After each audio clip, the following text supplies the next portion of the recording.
prénom du Seigneur soit béni. Ainsi donc, avec votre permission, nous allons inviter le pasteur Kono Hygène à monter et que le Seigneur bénisse son serviteur.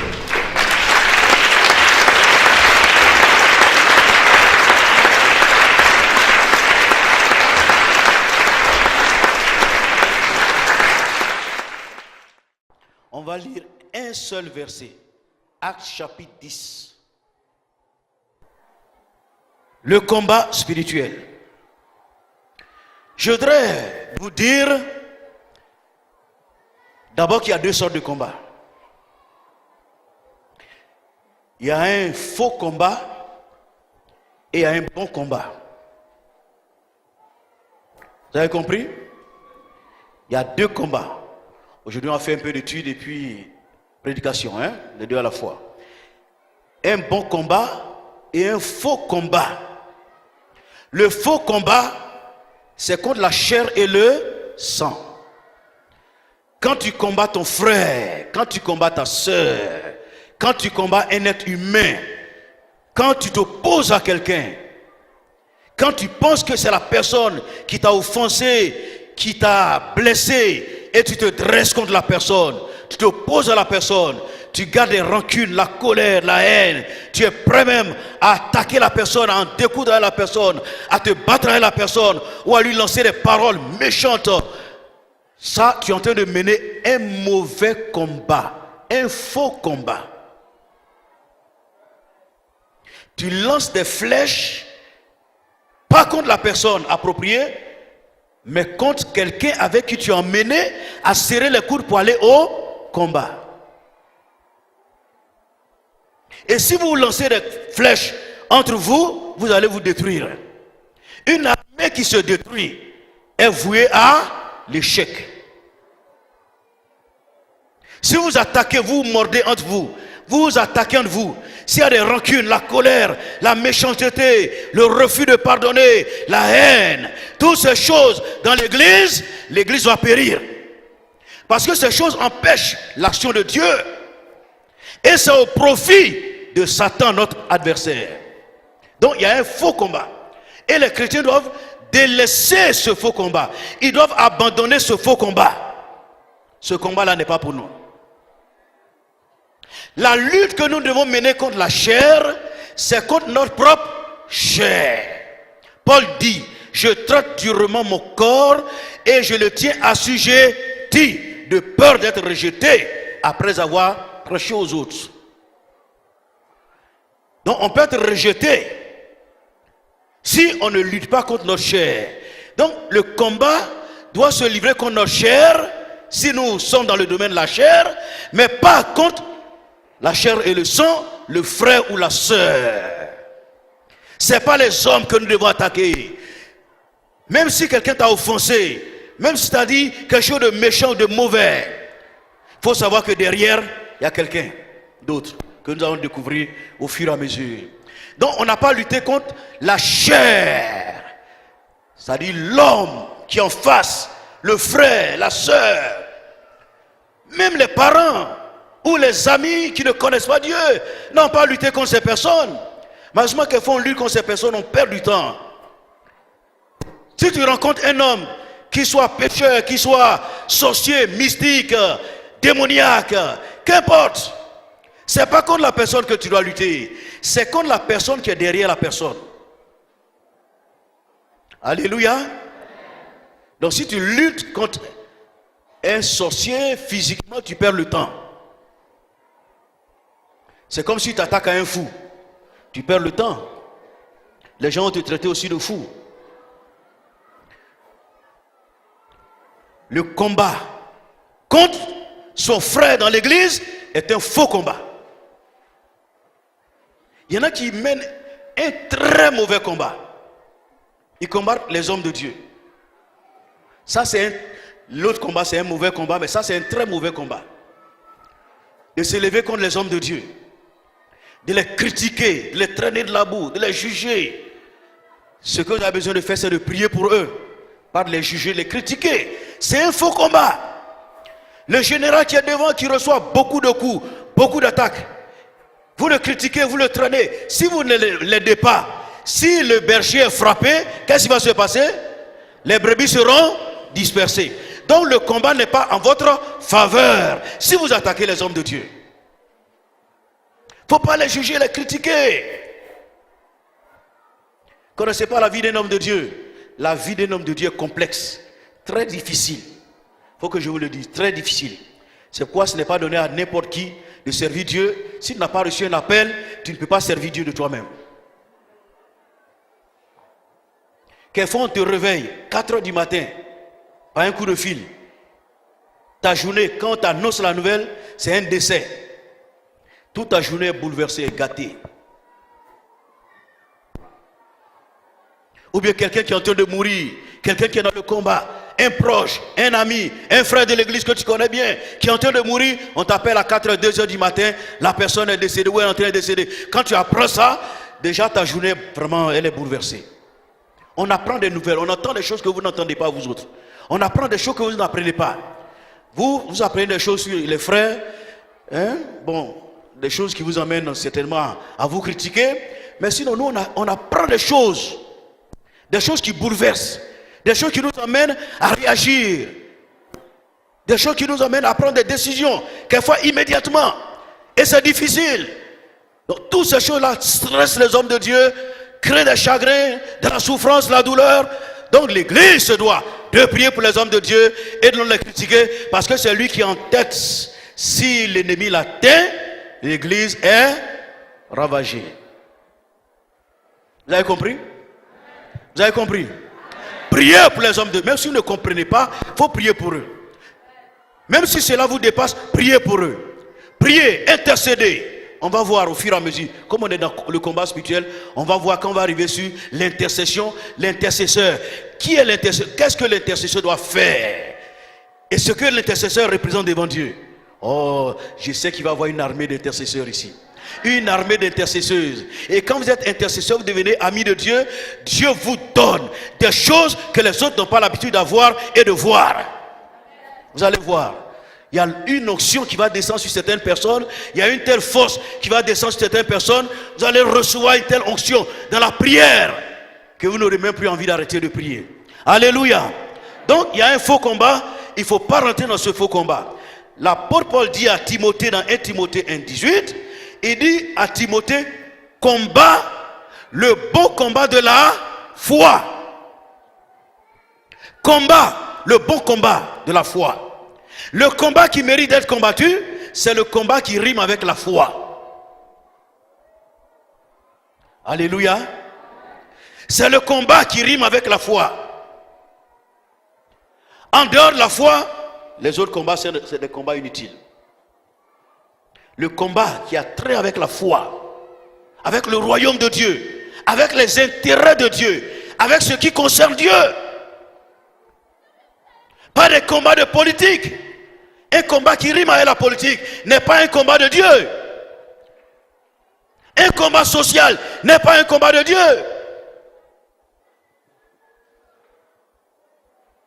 Le combat de Dieu, c'est le combat de la foi. Tout ce qui a trait à la foi, ce qui touche la foi, la piété, c'est ça le combat de Dieu. Je voudrais vous dire que le combat est spirituel. Selon Ephésiens 6, Ephésiens 6, 10, il est écrit ceci. Vous prenez simplement note, si vous voulez feuilleter, ça va nous perdre le temps. Ephésiens 6, verset 10. Au reste, fortifiez-vous dans le Seigneur et par sa force toute puissante, revêtez-vous de toutes les armes de Dieu afin de tenir ferme contre les ruses du diable. Car nous n'avons pas à lutter contre la chair et le sang, mais contre les dominations, contre les autorités, contre les principautés, les princes de ce monde de ténèbres, contre les esprits méchants dans les lieux célestes. Voici notre combat. Ceux qui sont à la base de notre souffrance dans ce monde, c'est eux. Ils sont dans les lieux célestes, c'est eux qui tirent les ficelles, c'est eux qui commandent les choses. Et c'est contre eux que nous avons besoin de lutter. C'est eux qui poussent les gens à pécher. Donc ils poussent les gens à se rebeller contre vous. Donc quand quelqu'un se rebelle contre toi, il y a quelqu'un d'autre derrière lui qui l'a poussé. Donc celui qui s'est rebellé contre toi, ce n'est pas la personne que tu dois attaquer, mais c'est la personne qui est derrière. Parce que si tu attaques la personne qui vient contre toi, tu vas perdre. Mais si tu réussis à déstabiliser la personne qui est derrière, tu as gagné le combat. Mais si tu gagnes la personne qui est venue contre toi, tu n'as pas gagné le combat. Parce que l'autre est toujours derrière. Tu as gagné la personne là, mais il va toucher un autre pour venir. Il va toucher 10 qui vont venir contre toi. Tu vas perdre. Mais si tu le déstabilises, alors tu as gagné le combat. Alléluia. Nous n'avons pas lutté contre la chair et le sang, contre nos frères, contre nos sœurs. Le combat que nous avons besoin de mener, c'est contre les dominations, les autorités, les princes de ce monde de ténèbres. Le monde des ténèbres, le monde du diable, des démons, de Satan, des mystiques, des forces occultes, des forces ténébreuses. C'est contre les esprits méchants dans les lieux célestes que nous devons mener le combat. Le combat spirituel. C'est ça le vrai combat. Les esprits célestes, méchants, qu'on appelle les anges déchus. Je voudrais dire que le premier combat a eu lieu dans le ciel. Apocalypse 12. Le premier combat. Apocalypse 12. Versets 7 à 9. Apocalypse 12, 7 à 9. Il eut guerre dans le ciel. Il eut guerre dans le ciel. Les guerres que nous voyons sur la terre ne sont que des reflets de la guerre qui a eu lieu dans le ciel. Il y eut guerre dans le ciel. Michel et ses anges, l'archange Michel et ses anges combattirent contre le dragon. Et le dragon et ses anges combattirent. Mais ils ne furent pas les plus forts. Et leur place ne fut plus trouvée dans le ciel. Et il fut précipité, le grand dragon, le serpent ancien appelé le diable, et Satan, celui qui séduit toute la terre. Il fut précipité sur la terre, et ses anges furent précipités avec lui. Quand nous lisons Apocalypse 12, 3, 4, nous voyons ceci, 12, 3, 4, on dit un autre signe parut dans le ciel. Et voici, c'était un grand dragon rouge, ayant 7 têtes et 10 cornes, et sur ses têtes 7 diadèmes. Sa queue entraînait le tiers des étoiles du ciel et les jetait sur la terre. Le dragon se tint devant la femme qui allait enfanter afin de dévorer son enfant lorsqu'elle aura enfanté. Le dragon, c'est le diable, le serpent ancien. Sa queue entraînait le tiers des étoiles. Ici, quand on parle des étoiles, on parle des anges de Dieu.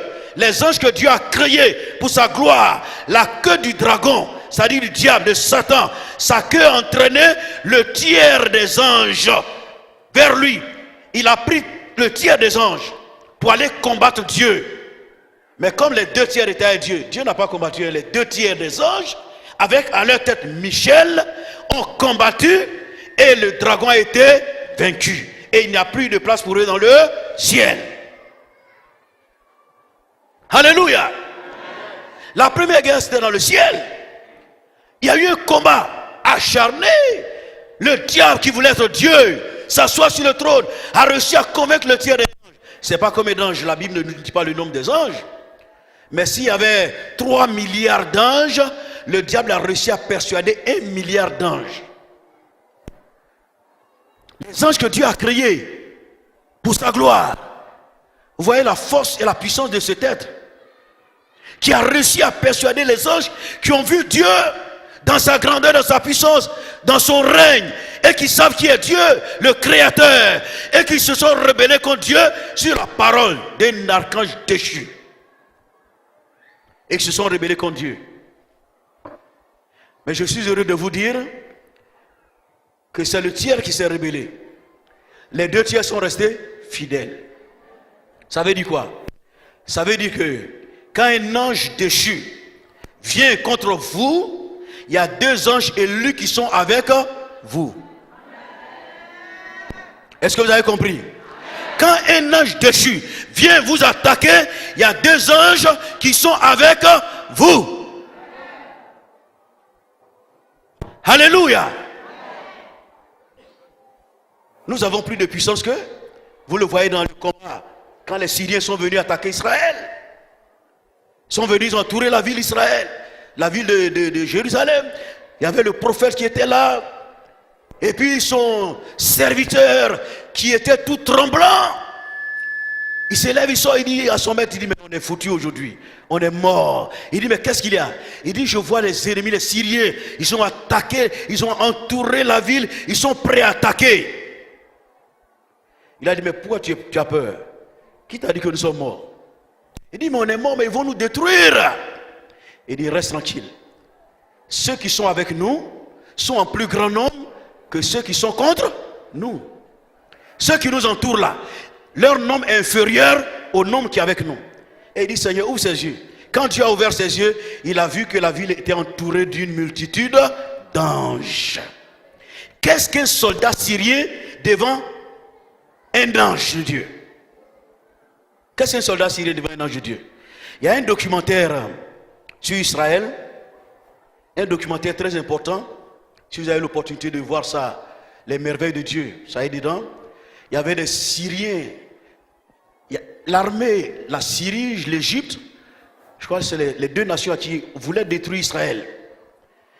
Il y a eu un premier combat où il y a eu 7 nations. Israël les a déroutés, il les a détruits en quelques jours. Mais il y a eu ces 2 nations qui sont venues attaquer Israël. Mais Israël n'a pas réussi. Aux premiers abords, Israël était vaincu. Les Égyptiens étaient en train de les détruire. Les Syriens étaient en train de les détruire. Mais on est dans le combat spirituel. Vous allez savoir que au fur et à mesure que nous ne combattons pas de par nos propres forces, nous combattons avec Dieu, avec la force de Dieu, avec l'autorité de Dieu. Israël combat pour... Non, Dieu combat pour Israël, mais Dieu combat en même temps pour l'Église. Voici ce qui s'est passé. Le combat a été perdu par ces 2 armées. Et il y a un juif qui un jour était en Égypte. Il était allé dans un café pour boire. Et quand l'homme du café a su qu'il était juif, il a dit, attends, je vais te raconter quelque chose. Il a dit, tu sais, la guerre que nous avons perdue contre Israël, il dit, j'étais là. J'étais parmi les soldats. On était sur le point d'écraser Israël. Et puis tout à coup dans le désert, il y a eu un vent qui s'est soulevé. Un vent violent. Le vent était tellement violent, on ne voyait plus rien. Et le vent a tué tous les soldats qui étaient là. C'est le vent, ce n'est pas Israël qui a tué les soldats. C'est le vent qui a tué les soldats. Et il a été le seul rescapé. Le seul. Dieu a permis qu'il soit rescapé pour aller raconter l'histoire. Et c'est lui qui a raconté l'histoire. Que c'est le vent. Il y a eu un vent dans le désert. Le vent était tellement violent que ça a tué toute l'armée. Et il a été le seul rescapé. Et il a raconté ça aux Juifs. Voici celui qui combat pour nous. Maintenant, si la Syrie, ils avaient des chars. Quand ils sont arrivés, ils étaient face à face les chars d'Israël, 3 chars, et puis ils sont arrêtés. Le général devait donner l'ordre pour qu'ils avancent. Il ne donne pas l'ordre. Israël était là, ils avaient peur parce qu'ils voyaient une grande armée. Et puis tout d'un coup, ils voient que l'armée est en train de rebousser le chemin. Ils s'en vont. Ils sont repartis. Ils n'ont pas attaqué Israël. Et plus tard, quand ils ont demandé au général, mais pourquoi tu n'as pas donné l'ordre pour qu'on puisse détruire Israël? Il dit, si vous avez vu ce que moi j'ai vu, vous n'aurez pas donné d'ordre. Il dit, quand on était arrêté là, j'ai vu une armée d'anges. Les anges étaient dans le ciel. J'ai vu. Et puis il y a une main qui est sortie. La main est sortie et la main m'a dit, n'attaque pas. Il y a une main qui est sortie dans le vide, n'attaque pas. Est-ce que moi, général, je peux aller attaquer une cohorte angélique? Je peux attaquer une main qui sort du ciel qui me dit, non, arrête, je peux le faire? Il dit, c'est pour cela que j'ai rebroussé chemin. Voici le combat. Nous sommes engagés dans un combat. Et nous devons le savoir. Oui, chers frères, chères sœurs, le combat a commencé dans le ciel. Le combat a commencé entre Dieu et Satan. C'est Satan qui a été le premier à livrer, à déclarer un combat contre Dieu. Il a livré un combat contre Dieu. Mais Dieu a toujours, jusque-là, quand vous lisez la Bible, vous ne voyez pas Dieu en train de combattre. Dieu ne combat pas. Même plus tard, c'est un ange qui va venir attraper Satan, le lier et puis le jeter de l'abîme. Quand je suis nouvellement converti, je disais, mais ça va être terrible ce jour-là. Je vais voir Jésus face à face à Satan quand ils vont faire le combat. Ça, c'était ma réflexion. Mais je suis resté sur ma faim quand j'ai lu la Bible, parce que Jésus ne va pas combattre avec Satan. Il est trop petit pour lui. La Bible, quand il va descendre du ciel, par le souffle de sa bouche. Le souffle de sa bouche. Un jour, j'étais là et puis, il y a un moustique qui me fatiguait. Il vient à côté de moi, il veut me piquer. Je le regarde, je le tape, il s'en va. Et puis il revient encore. Vous savez, les moustiques sont têtus, hein, comme les mouches. Il revient encore. Je l'ai regardé comme ça, je suis assis là. Quand il est arrivé à côté, il a fait... J'ai soufflé sur lui, je l'ai projeté. Alléluia. Et puis j'ai compris les réalités. On dit par le souffle. Quand Jésus dit, tous les soldats ils seront renversés. Alléluia. Il ne mène pas de combat. Il n'a pas lutté contre le diable, contre Satan. C'est un ange qui va venir lier Satan et le jeter de l'abîme. Il ne peut pas lutter avec Jésus. Jésus est le Seigneur.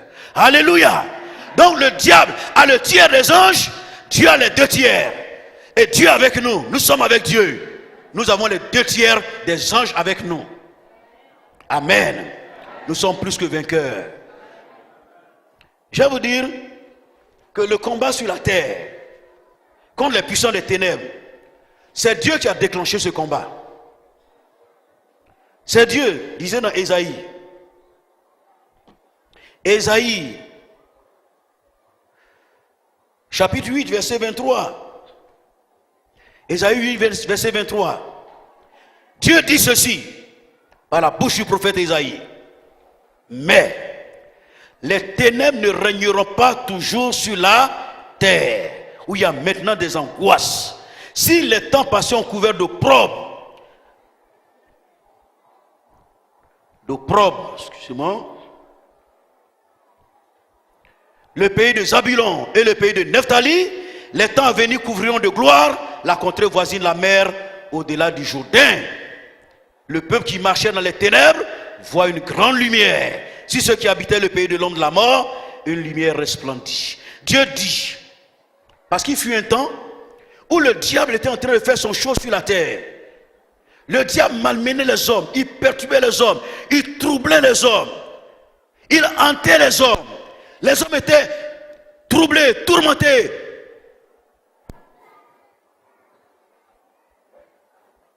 Dieu regarde dans le ciel et voit le diable en train de faire son show sur les hommes. Il a toléré, parce que c'est les hommes qui ont provoqué leur propre péché. Il a toléré un moment, il a regardé, il a laissé faire le diable pendant un moment. Mais il a vu que le diable, il faisait tellement le show sur ses enfants, qu'il a dit, un jour, il s'est assis, il dit, ça suffit. Je ne veux plus que les ténèbres continuent de régner. Le règne des ténèbres doit prendre fin. Les ténèbres ne doivent plus continuer de régner. Dès l'instant où il y a un règne, le règne des ténèbres, et que tu déclares que le règne des ténèbres doit prendre fin, ça veut dire quoi? Que tu déclares la guerre au monde des ténèbres. La guerre est déclarée. Quand Dieu dit je refuse que les ténèbres continuent de régner, la guerre est déclarée contre le monde des ténèbres. Jésus allait sur la montagne pour prier. Avec 3 disciples, il a pris Pierre, Jacques et Jean. Ils sont allés sur la montagne. Et là-bas, Dieu a fait quelque chose d'extraordinaire. Moïse et Élie sont apparus dans la gloire.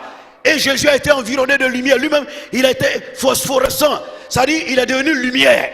C'est pas la lumière ne brillait pas sur Jésus. Non, non, non. Mais lui-même, tout son être était devenu comme lumière. Alléluia. Il était transfiguré. Il était phosphorescent. Lumineux. Son visage brillait comme le soleil.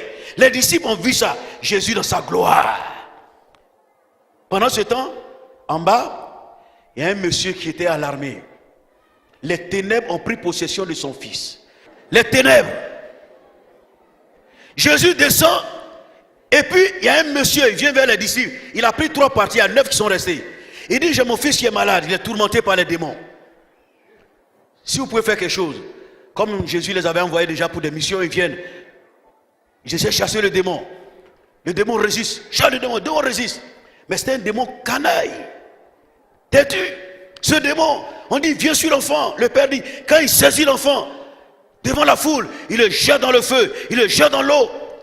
Quand il voit l'enfant passer, puis il y a une foule, Il vient comme ça, et puis il tombe sur lui, devant les gens, et puis il le brise, il le tape, il le brise. L'enfant écume, il bave, les yeux, tout ça, tout son corps devient raide, comme s'il va mourir. Il le regarde comme ça. Les pharisiens, les scribes, les docteurs de la loi, tous les religieux, ils regardent l'enfant, le père de l'enfant regarde l'enfant, tous le regardent impuissant. Et on envoie cet enfant aux disciples, les 9. Ils ont regardé l'enfant, ils n'ont pu rien faire. Et puis un coup, Jésus descend de la montagne. Alléluia. Jésus descend de la montagne. Quand le Père a vu Jésus, il dit, j'ai amené mon fils à tes disciples de chasser les démons. Ils n'ont pas pu le chasser. Si toi aussi tu peux faire quelque chose. Si tu peux. Jésus dit quoi? Ça, les Juifs n'ont pas manifesté assez de foi. Hein. C'est les païens qui ont manifesté de la foi. Et Jésus les a loués. Le Juif a dit à Jésus, si tu peux. Aucun païen ne dit à Jésus, si tu peux. Le soldat romain, il a dit, quand je dis à un soldat, va, il va, viens, il vient. Toi, tu n'as même pas besoin de te déplacer. Reste où tu es, dis seulement une parole. Je suis persuadé que mon serviteur sera guéri. Ça, c'est un païen qui a dit ça. La femme syro-phénicienne, Jésus lui a dit, non, je ne suis pas venu pour les chiens. Il a repoussé la femme, il a refusé même de l'écouter. Il a repoussé la femme. Il a, on pourrait dire, injurié même, en la traitant de chien. Elle dit, mais les petits chiens sous la table mangent les miettes qui tombent à la table. Tu me traites de chien, d'accord. Mais mon fils ou ma fille a droit au petit pain qui tombe. Alléluia. Jésus dit, femme, ta foi est grande. Et voici un juif, il dit à Jésus, tu peux. Jésus dit, tout est possible à celui qui croit. Alors il commence à crier, viens au secours de ma foi, de mon incrédulité. Jésus dit, faites venir l'enfant, faites-le venir. Vous voyez, c'était les ténèbres. Les ténèbres régnaient dans la vie de l'enfant. Il le projette, il le malmène, il le brise. Et quand il se retire, l'enfant est totalement brisé, il ne peut plus rien faire. Malade, malheureux. Le père était tout le temps au petit soin de son père, de son fils. Tous les jours, il tombe sur lui. Jésus dit, faites-le venir. Voici le combat spirituel. Faites-le venir. Quand l'enfant, on a pris l'enfant et que l'enfant a regardé au travers des yeux, non, le démon a regardé au travers des yeux et il a vu Jésus, il dit, c'est qui je vois là? Vous savez, Jésus est une terreur pour les démons. Hein? Ce que Jésus représente pour les démons, c'est ce que la mort représente pour un être humain. Quand tu vois la mort venir en face là, tu fais quoi? Tu es perturbé, tu es tourmenté. C'est ce que cela représente pour les démons. Quand un démon voit Jésus, il est perturbé. Il y a un lieu qu'on appelle le Tartare. Hein? Il y a un démon qui a dit, tu es venu pour nous jeter où? Tu veux nous jeter dans les lieux inférieurs, le séjour des morts. Tu es venu pour nous perturber, pour nous troubler. Tu es venu avant la fin des temps. Il y a un temps qui va venir où Dieu va juger les démons et les jeter dans l'enfer. Il a été paniqué. Qui ne cherche plus à détruire l'enfant. Il ne cherchait plus à briser l'enfant. Mais il cherchait quoi? Il cherchait à fuir. Une issue de sortie. Et la Bible dit, il a projeté l'enfant et il est sorti de lui. Dieu a pris un décret. Dans le ciel, il a vu. Il dit, les ténèbres ne doivent pas continuer de régner sur ta vie. Dans ta famille, il y a tellement de palabres, tellement de querelles, tellement de malédictions, tellement de souffrances, tellement de soucis. Les ténèbres règnent dans ta famille. Mais Dieu a pris un décret que par toi, les ténèbres doivent cesser. Et je suis persuadé que par toi, les ténèbres vont vraiment s'arrêter. Les ténèbres vont s'arrêter. Quelque chose va se produire dans ta vie. Alléluia. Dieu va bouleverser ta vie. Et il y a eu une onction qui va descendre sur toi. Et les ténèbres vont s'arrêter. Par toi, ta famille sera sauvée. Des gens, des hommes et des femmes seront sauvés. Les ténèbres ne peuvent pas continuer de régner sur la terre. Alléluia. Oh, les ténèbres prennent fin devant la puissance de Jésus, devant l'autorité de Jésus. Alléluia. Est-ce que tu as compris? C'est pas moi qui ai déclaré que les ténèbres doivent s'arrêter de régner. Qui a pris la décision? Qui a pris l'engagement? Dieu dit non, les ténèbres ne continueront pas de régner sur la terre. Ce qui veut dire quoi? Que si les ténèbres continuent de régner dans ta vie, c'est anormal. Tu m'as entendu? C'est anormal. À moins que Dieu ait décidé pour un temps de te prouver afin de te bénir. Si ce n'est pas une épreuve de Dieu, les ténèbres, le règne des ténèbres là, ça doit prendre fin dans ta vie. Le diable ne doit pas jouer à ta vie. Le diable ne doit pas s'amuser à ta vie. Il y a des gens avec qui le diable joue avec leur vie. Il s'amuse avec leur vie. Il les tourmente, il les trouble comme il le veut. Les ténèbres doivent s'arrêter. C'est pour cela que Jésus est venu dans ce monde. Alléluia. Et Dieu va mettre fin au règne des ténèbres dans ta vie pendant ces quelques jours. Parce que Dieu lui-même a pris le décret. Et personne ne peut l'empêcher d'arrêter le monde des ténèbres. Alléluia. Maintenant, je vais à un autre point. Qu'est-ce qui requiert? Qu'est-ce qui est important pour nous?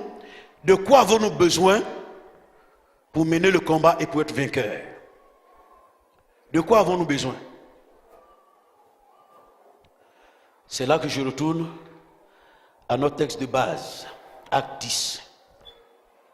Vous savez comment Dieu a oint du Saint-Esprit et de force Jésus de Nazareth, qui allait de lieu en lieu faisant du bien et guérissant tous ceux qui étaient sous l'empire du diable, car Dieu était avec lui.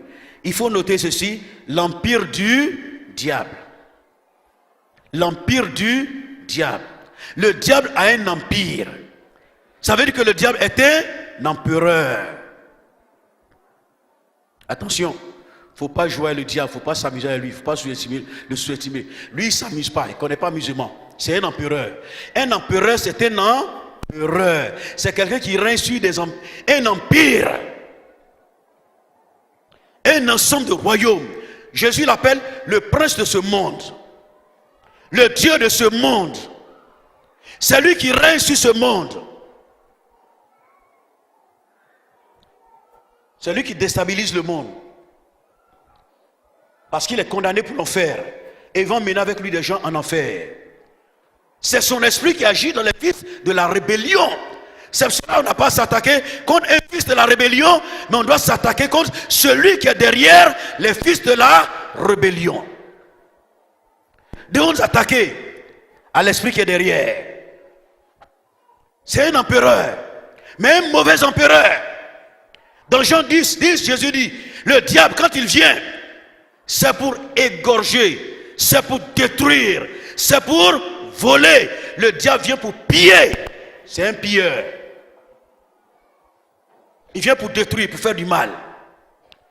Il vient pour détruire les gens, détruire la santé des gens, détruire les biens des gens, détruire l'argent des gens, détruire les mariages. Tout ce que Dieu a institué, qui est bon pour l'homme, le diable vient pour détruire cela. Alléluia. Il vient pour détruire ces choses. Donc le diable est un empereur.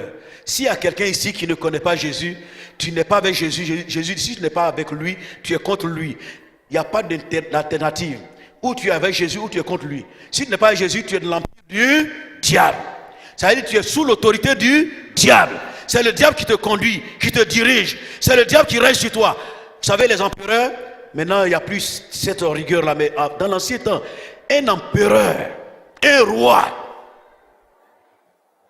il règne selon ses humeurs. Il est tout puissant. S'il se lève le matin et ta tête ne lui plaît pas, s'il te réagit, pendez-le. Les gens ne demandent pas pourquoi. Il n'y a même pas de justice. On te prend et on te prend en même temps. Ils avaient droit de vie et de mort sur leur sujet qu'ils contrôlaient. Ils pouvaient les détruire, les tuer. Vous avez plein d'histoires de la Bible. Un roi peut exécuter celui qu'il veut comme il veut. Il n'y a pas de justice. On ne va pas lui demander de compte. Il est le roi. Et il détruit. C'est ce que le diable fait. Il détruit vos vies. Il détruit l'église. Il tente de détruire. Malheureusement, il n'arrive pas. Parce que l'église est forte. Jésus dit, je bâtirai mon église. L'église est l'œuvre de Jésus. C'est lui qui bâtit l'église. Même si quelques-uns refusent le combat, si quelques-uns baissent la main, 1, 2, 3 qui sont dans le combat, à cause de ces trois-là, l'église est forte. Christ peut renverser les œuvres de Satan et les œuvres du diable. Qu'en est-il si toute l'église est réveillée? Si tout le monde se réveille et le monde est contre le diable et le monde se met à prier, à intercéder, qu'est-ce qui va se passer? On va voir ces choses. La gloire de Dieu va se manifester. Alléluia! Donc le diable est un empereur, mais un faux empereur, un méchant empereur. On n'a pas à le suivre, on n'a pas à l'aimer, on n'a pas à vivre pour lui. Vous perdez le temps. Quelqu'un a dit, le diable donne 1 gramme de bonheur pour 1 kilogramme de malheur. Il te donne 1 gramme de bonheur, petit gramme. Tu es content, tu es en train de jouer avec ça, de te réjouir. Quelque temps après, il te donne 1 kilogramme de malheur. La plupart des gens qui sollicitent le diable, qui font des choses mystiques pour réussir la vie, ils deviennent malheureux. Le diable les tue à tout moment, quelquefois même la fleur de l'âge. Au moment où ils sont au sommet, dans la gloire, c'est là que le diable les abat. 1 gramme de bonheur pour 1 kilogramme de malheur. Vous voulez ça? Vous voulez 1 kilogramme de malheur pour un petit gramme de bonheur?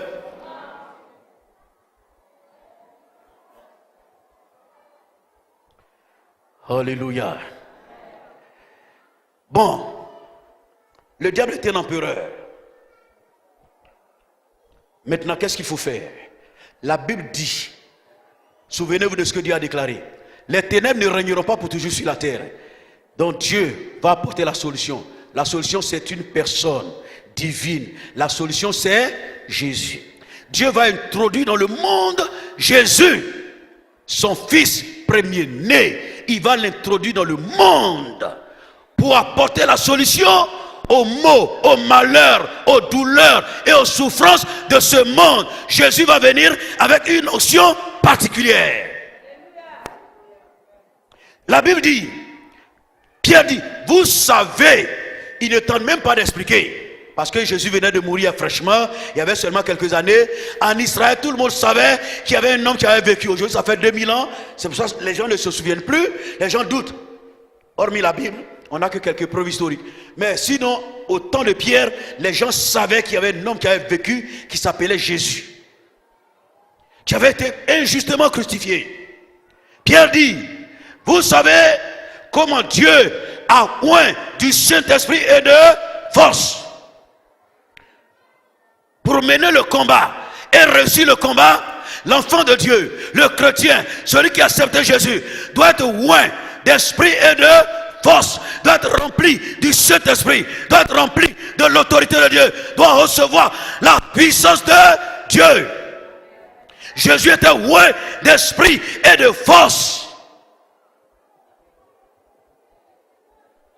Jésus, il était Dieu quand il était sur la terre. Mais il n'agissait pas avec sa divinité. On dit qu'il s'est dépouillé lui-même. Il s'est fait serviteur. Et il s'est rendu obéissant jusqu'à la mort, même à la mort de la croix. Jésus travaillait avec la puissance du Saint-Esprit. Il est né par l'Esprit.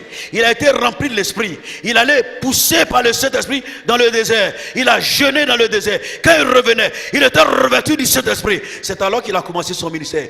Et tout ce qu'il fait, il dit c'est par l'Esprit de Dieu que je chasse les démons. Jésus chassait les démons par l'Esprit de Dieu. Dieu va te libérer. S'il y en a qui ont des chaînes ici, il y a assez d'onction pour que les chaînes soient brisées. Les chaînes qui t'empêchent de te marier, qui font que tu n'arrives pas à te marier, les chaînes qui bloquent ton mariage et dans ton foyer, il y a tellement de problèmes, tellement de soucis. Les chaînes, Dieu va les rompre aujourd'hui. Alléluia. Les chaînes qui t'empêchent d'évoluer, Dieu va briser ces chaînes. Tout ce qui est impossible aux hommes est possible à Dieu. Si tu crois, tu verras la gloire de Dieu. Oui, l'onction. C'est de ça qu'il est question.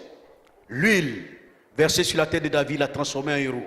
Si l'Esprit de Dieu descend en toi, si l'Esprit te sait, il y a des gens qui sont là, qui sont remplis de l'Esprit, ils ont eu à faire des exploits.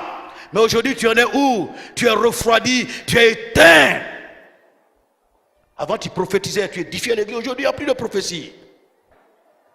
Tu penses que c'est parce que tu es mûr. Tu n'es pas mûr. Tu es refroidi, c'est tout. Tu as besoin d'être restauré. Tu as besoin de la puissance de Dieu, de l'onction de Dieu, pour que les choses changent. Et les choses vont changer autour de toi. Tu vas marcher hein, tu as marché comme un héros, parce que le Saint-Esprit en toi va ouvrir les portes fermées vont s'ouvrir devant toi, automatiquement quand tu arrives, les portes s'ouvrent d'elles-mêmes, comme en Europe ici hein, aussi, il y a des grands magasins, des grands surfaces, quand vous arrivez, les portes s'ouvrent automatiquement. Les portes les plus hermétiques vont s'ouvrir automatiquement devant toi. Est-ce que je parle à quelqu'un? Il y a une porte qui est fermée. Il y a longtemps tu frappes à la porte, mais je sens que la porte va s'ouvrir d'elle-même. Quand l'onction de Dieu va descendre sur toi, la porte va s'ouvrir d'elle-même. Tu n'auras même pas besoin de faire d'effort. Dès que tu arrives, la porte s'ouvre. Parce que l'onction va briser le joug. Est-ce que je peux demander au peuple de se lever? L'onction de Dieu. Il y a des personnes sur toi. Pour donner. Tu minds.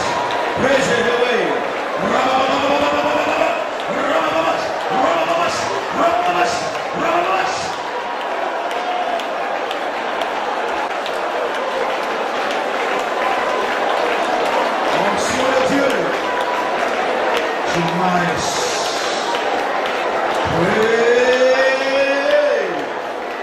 L'onction de Dieu est là. Onction de Dieu. Onction de Dieu. Onction de Dieu. Descends. Descends. Descends.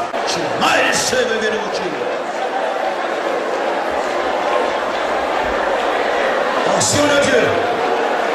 Onction de Dieu. Onction de Dieu. Feu. Feu. Feu. Feu. Feu. Feu. Feu. Reçois l'onction. Pas la langue. Pas la langue. Sois rempli.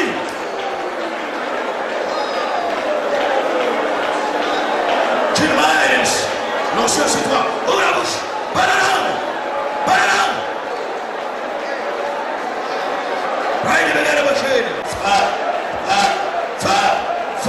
Sois rempli.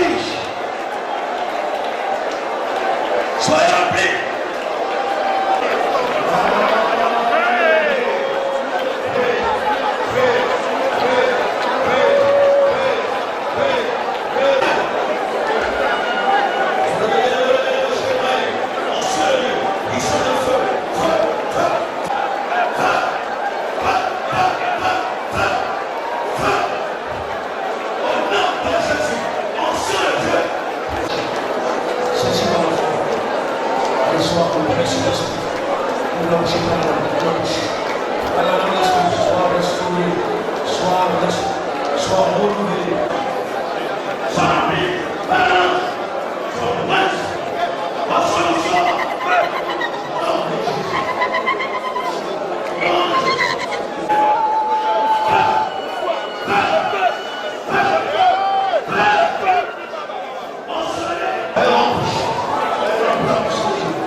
Elle est libérée. Au nom de Jésus de Nazareth.